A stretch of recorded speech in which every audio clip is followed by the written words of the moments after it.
பத்திரிகையாளர்கள் தளபதி விஜயை பற்றி யாருக்கிட்ட போயிட்டு என்ன கேட்டாலும் அதுக்கு அவங்க சொல்கிற பதில் என்னவா இருக்குன்னா, அவர் இன்னும் களத்துக்கு வரலை, களத்துக்கு வந்ததுக்கப்புறம் பேசலாம் அப்படின்ற மாதிரி சொல்கிறாங்க.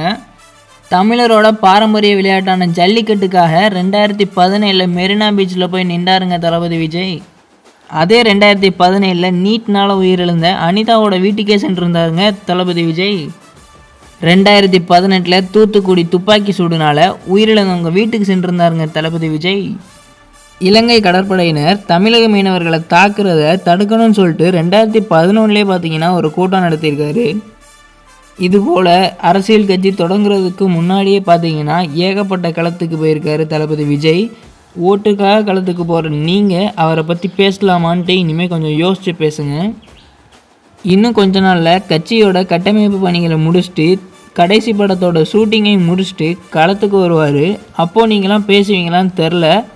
மக்களாகிய நீங்கள் உங்களோட சப்போர்ட் தளபதி விஜய்க்கு இருக்குமா அப்படின்னு சொல்லிட்டு கமெண்ட் செக்ஷனில் மறக்காமல் சொல்லிட்டு போங்க.